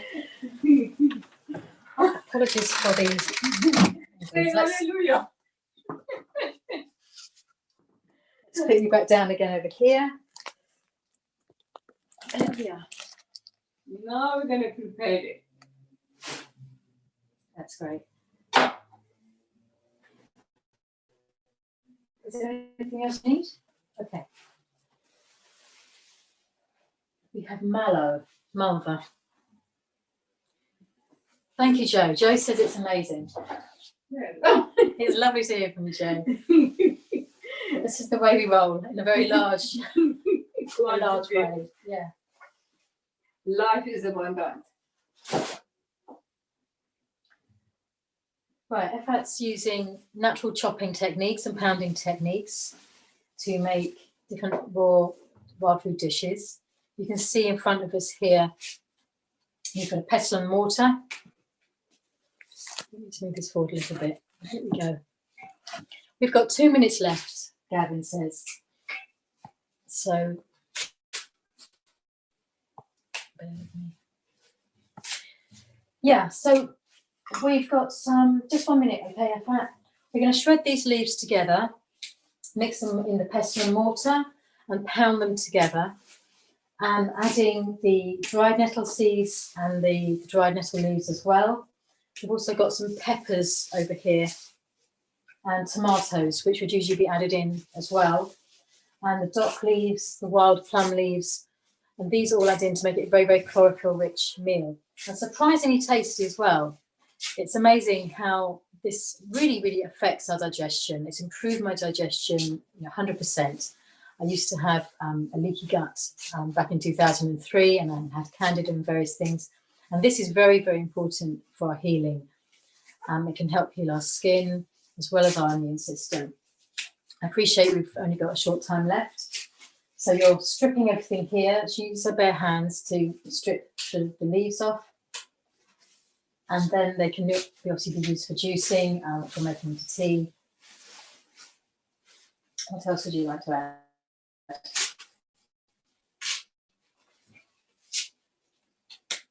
We're going to be processing these later. And I highly recommend that if you can pick your leaves, you can dry some. And they store very easily this way. They are great to preserve, to use for another day later in the year.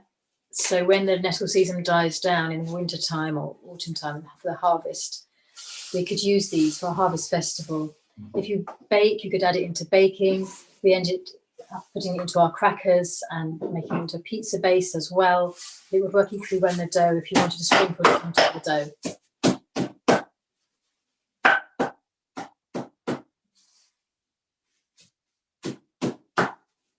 This is a traditional way of using, similar to pestle and mortar, but using a wooden mallet on wood. You can see some here.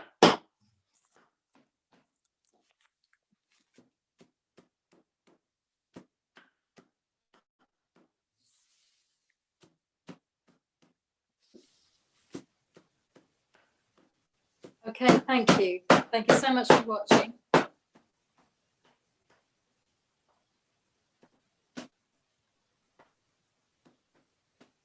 As you know, this makes it much, much smaller in pieces. When you have a large quantity like this, it reduces the size down and it's much easier to eat and consume a vast quantity of greens like this. So this is one of the best ways of including chlorophyll into our daily diet.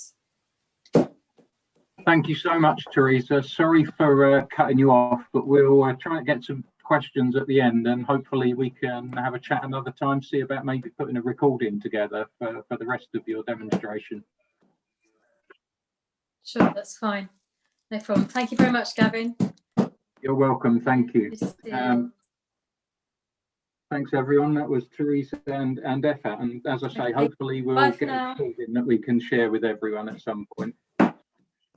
So moving on, certainly one of my favourite parts is making drinks from nettles, whether they're alcoholic or non-alcoholic cocktails or mocktails. And so we've got a video from Mark, who's going to show us a wild nettle gimlet.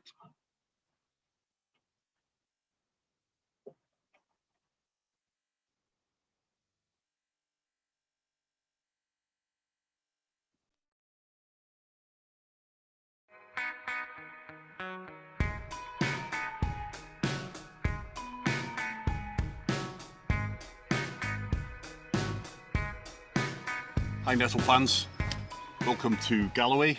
This is southwest Scotland and I'm Mark from Galloway Wild Foods, and I'm going to talk to you about how to make a cocktail with nettles. It's called a nettle gimlet.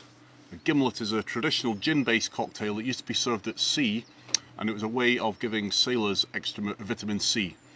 It was named after a small device that was used to tap into the barrels of alcohol called a gimlet, and it sounds a bit dodgy, doesn't it?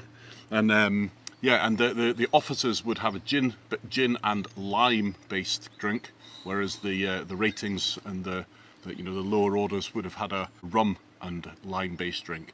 And that's where that famous Rosa's lime cordial originated. So that was actually a way of getting vitamin C into sailors.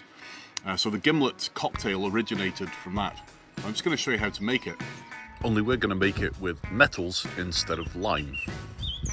So we've got lots of fresh nettles here, and we're going to make a syrup with those. Really simple cocktail, only really has 2 ingredients. I've also dried some nettles, because the really fascinating thing about nettles is that fresh ones have a slightly different flavour, especially when you make them into a syrup, than dried ones. The dried ones come out like peach iced tea, I kid you not, and the other ones come out like deep and kind of still some sort of fruity kind of quality to them, but more savoury as well. So we're going to have a play around and I'll show you how to make a simple syrup and then put the cocktail together. Let's go.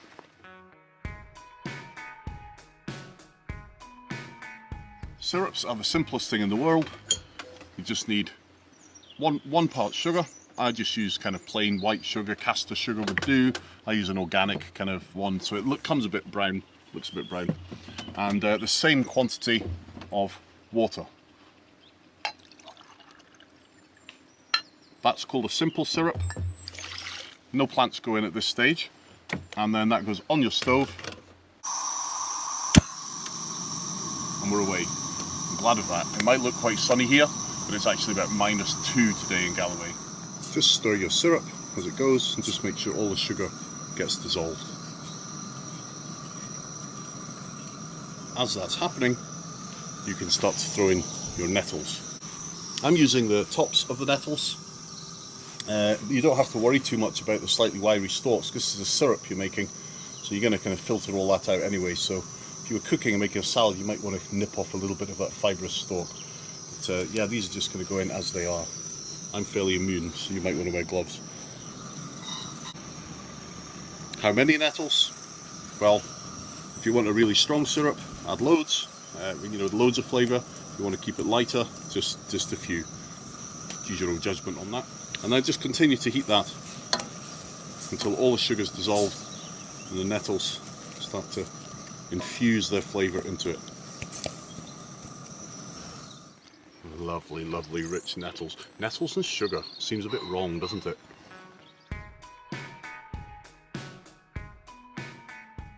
So a syrup is simple. That's just sugar, water, and whatever you want to flavour it with. If you want to make it into a cordial, which is a bit sharper, you want to add something acidic. Now you could do that with a little twist of vinegar. The usual thing to use is lemon juice. I actually use ascorbic acid, or you could use powdered citric acid as well. And this is just literally powdered, and it's got that real fizzy, sharp flavour. Might sound a bit weird, but actually from this jar it's about 200 lemons. So think about the food miles.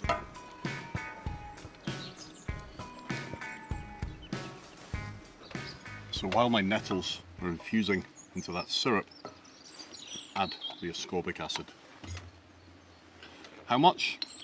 It's just a matter of taste with this really. How acidic would you like your cordial to be? I'm going to start off with 1 bar spoon and give it a stir. And this is a kind of fun bit because you can just taste. And because it's just for you, you're allowed to dip your finger in it as well. Now remember, now the nettles are cooked, there's no danger of stinging anyway. The heat puts paid to all of that. Ooh, that's getting good. I'm going to put another bar spoon in here.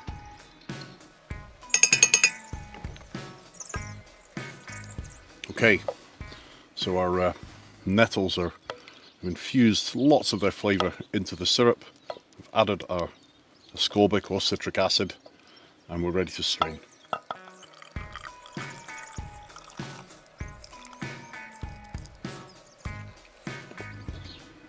Well, how's that? Did you expect nettle cordial would come out that beautiful bright orange colour? Isn't that absolutely gorgeous?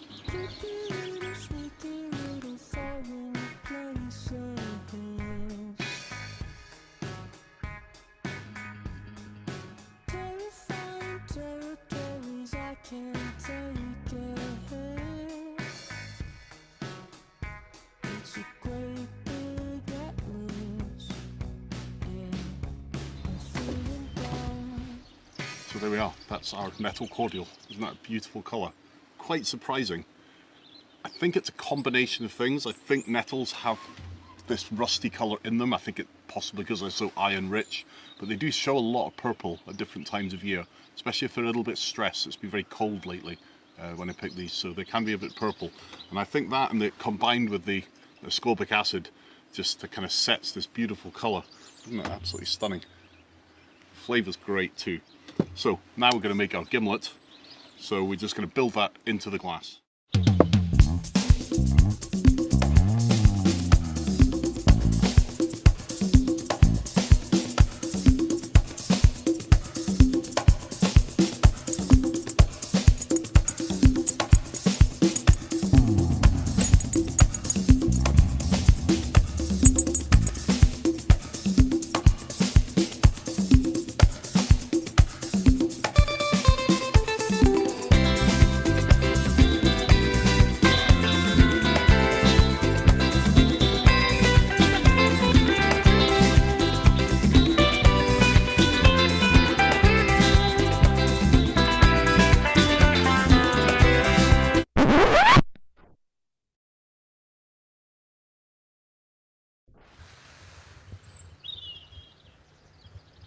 stand by for action.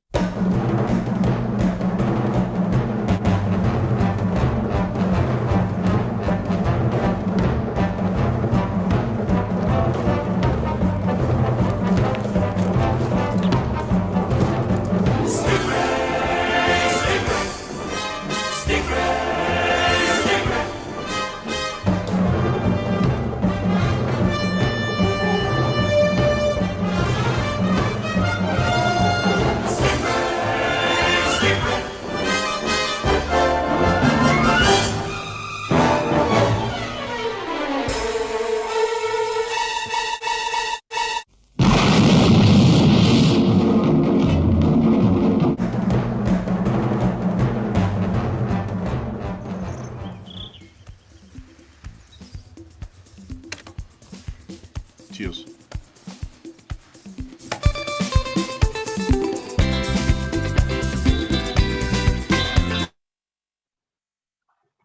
Well, thank you, Mark. That was fantastic, and I can vouch for that. Nettle gimlet, lovely. I should say now that we are definitely going to run over time a little bit. So if you'd like to stick with us, you're very welcome. If not, everything will be uploaded to YouTube afterwards, so it's all there for you to have. So we're going to move on very quickly to our next cocktail slash mocktail, which comes from Sarah. So Sarah's cocktail, please.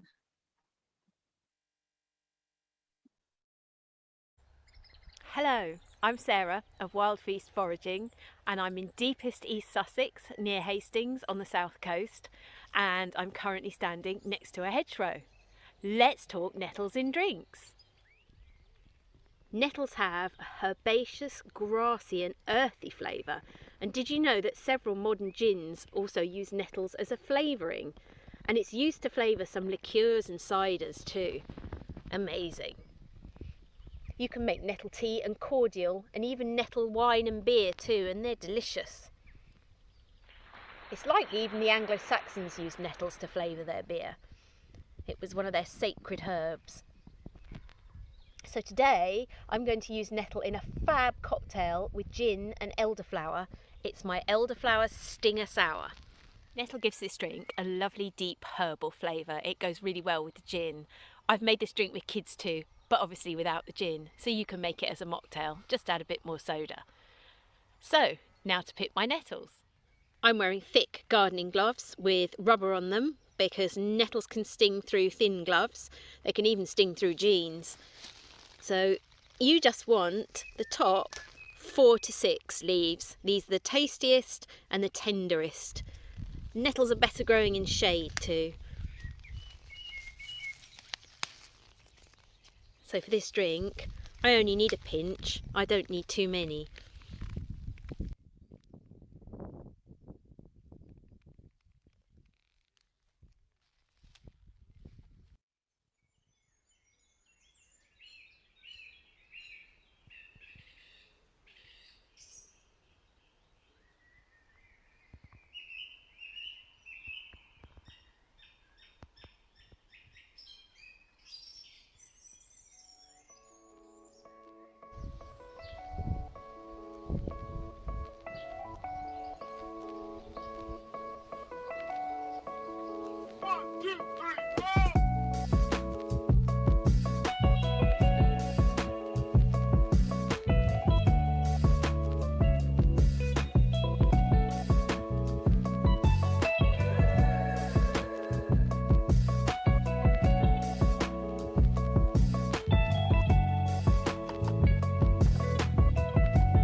Cheers. Cheers, Sarah. Thanks very much. Another lovely cocktail. Elderflower and nettle goes so well together. I've gone for a nettle garnish because we don't have any elderflowers yet. So moving on quickly, we've got one final thing to show you, and that is Leanne's Smoke and Stingers cocktail. So over to you, Leanne.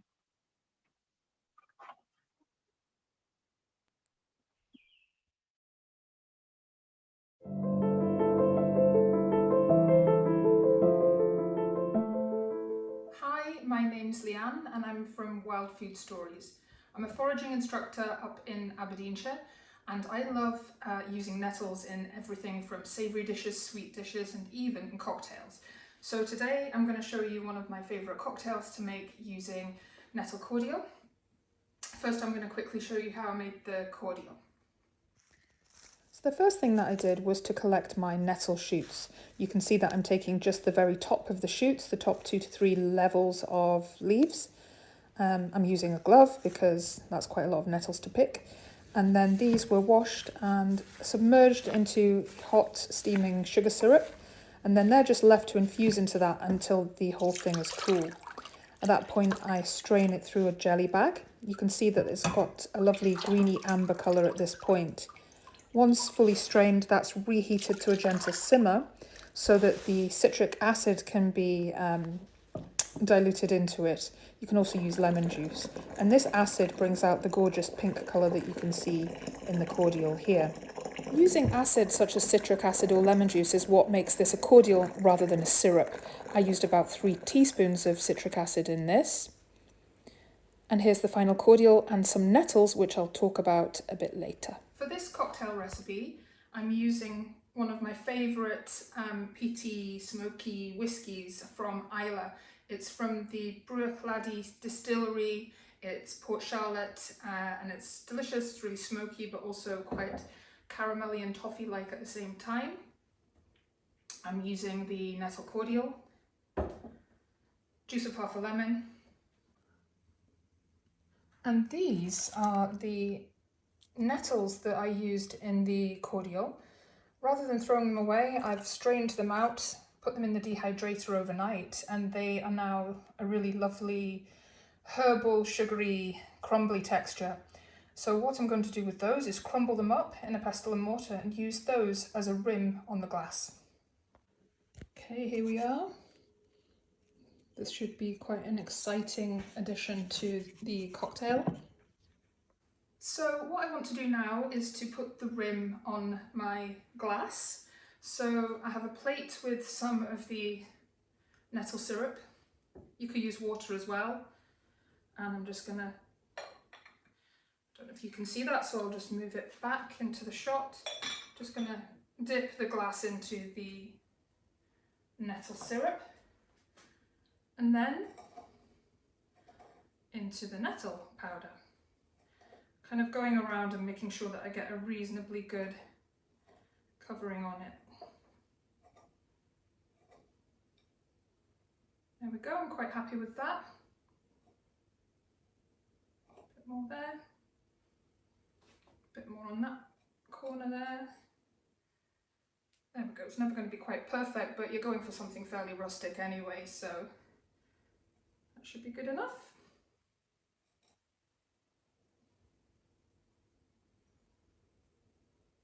Okay, so I'm done with the rim on the glass.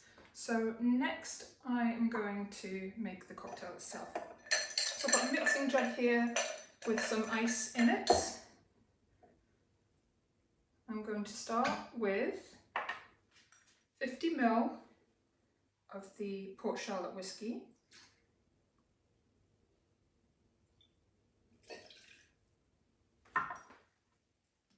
And then 35 ml of the nettle cordial. So it's quite high on the nettle cordial, and that's to make sure that you really get the flavour of the nettles, because the whiskey can have quite a strong flavour. But this ratio seems to work quite nicely and showcase the nettle flavour really well. And then the juice of half a small lemon. Then I'm just going to give it a mix in the glass and let that just sit for a moment, a little bit of dilution. Now what we want to do is take our glass. I'm going to add this ice very carefully so as to not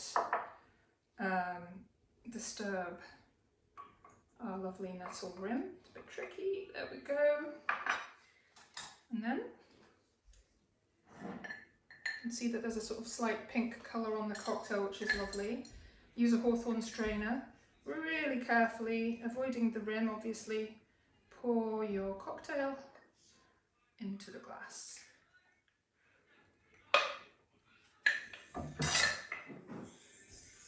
And there you have it, Smoke and Stingers cocktail. I hope you try it and I hope you enjoy it. Cheers.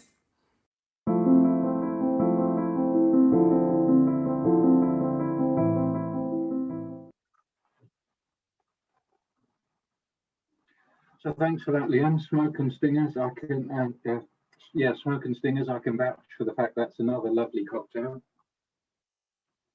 I've had 2 gin and 1 whiskey cocktail. I have got a hot tequila cocktail that I intended to share with you, but we've run out of time. So I promise I will put a video together and share it on social media so that you can enjoy it. And it's the perfect weather for it as well.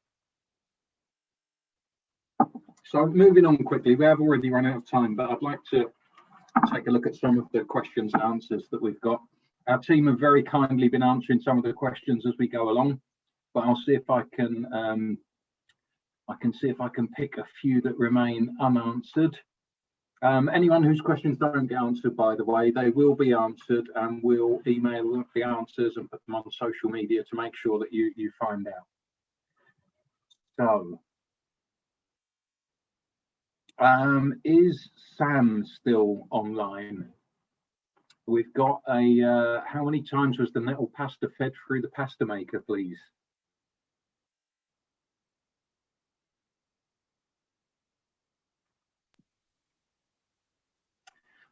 I'm not seeing Sam. I think she I don't think we have Sam. I remember it was 4 or 5, but we can check this in the video and make sure we let people know. Yeah, great. We've had a few questions about dehydrating nettles. The old-fashioned way was to hang them up in a string in any warm, dry place. It does work quite well. A lot of other plants you can't do that with; they go off. But nettles work quite well. The alternative to a dehydrator is often to lay them flat on a baking sheet and put them in the oven on the lowest heat with the door open. It's the lowest heat with the door open because you're only drying them, you're not cooking them. And keep an eye on them as well because they will burn really easily. So that's an alternative to a dehydrator. We have a question from Annie Webster. I can see Hannah's still online. Annie would like to know, are taking nettles beneficial for sarcopenia, which is aging bones?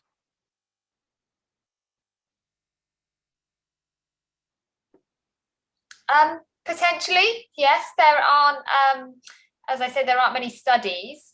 But as I said, the manganese and the vitamin K, in terms of they're really good for connective tissue.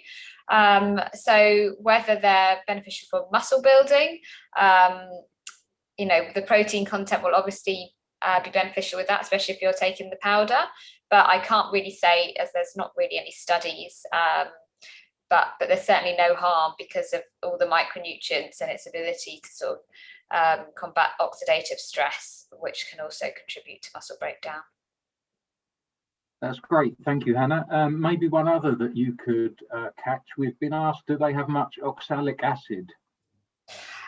When the nettles have flowered or they've gone to seed, there are more sort of alkaloids in the leaves, so you don't want to eat them then. But no, unlike spinach, which does have a lot of oxalic acid in its leaves, nettles are a much better option when they're fresh.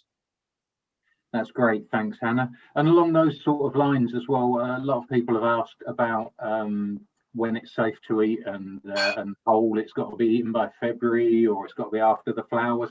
I'd just like to add to that, the great thing about stinging nettles is they really are a cut and return herb.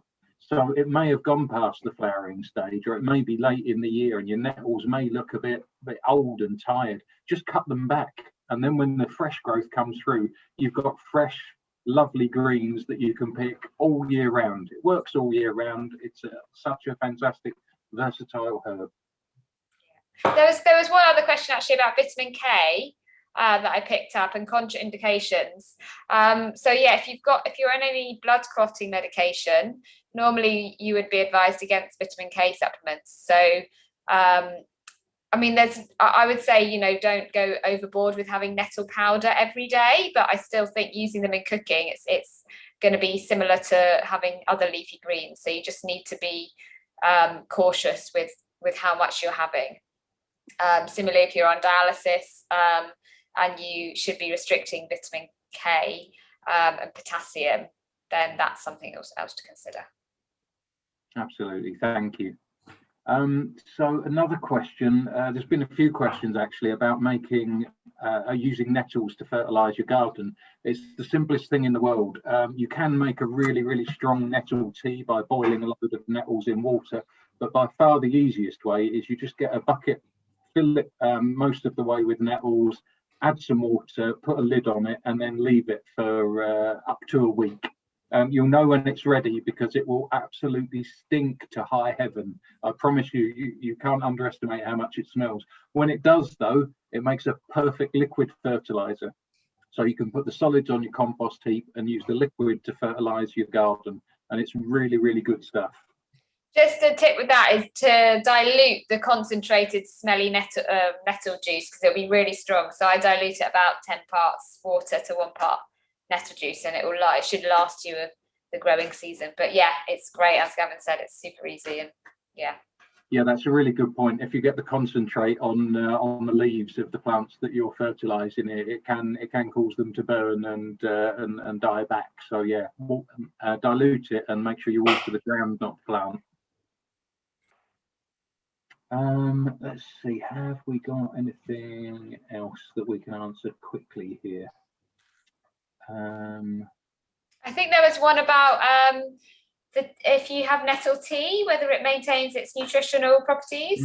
And yes, most of the nutrition is preserved. It's only the water soluble vitamins like vitamin B and vitamin C that will be lost when you have its tea. But because you're drinking the liquid anyway, you're still going to be getting a lot of the nutrients.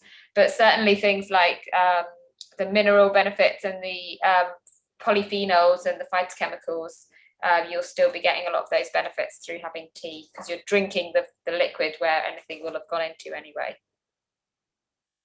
That's great. Thanks, Hannah. Lots of questions about handouts of tonight's recipes and information. So just so you know, there will be recipes, and Hannah's slides will be available, and all the recordings will be up on YouTube and all available for you to see. Any extra material that we didn't get time for, as I say, we'll put recordings up on social media and on the website. And yeah, 2 hours isn't long enough, even when you cherry pick the content. So let's look forward to next year, where we're going to have the first NettleFest live, and we'll be able to cover absolutely everything, because we'll have all day, if not all weekend. And let's keep our fingers crossed for better weather when we're outside next year. So thanks everyone. I want to thank all of our presenters for coming along and spending their time putting this material together for us. A lot, if not all of these people earn their money from doing this sort of thing, and they very kindly helped me to put this event together at no cost to everyone. So that's fantastic. Thank you for the Association of Foragers for helping me to find people to produce the content. And especially thank you to London National Park City for everything they're doing for the city, but also helping us to put these events on. Now we've got a song to finish from Rachel, which is a Nettle song.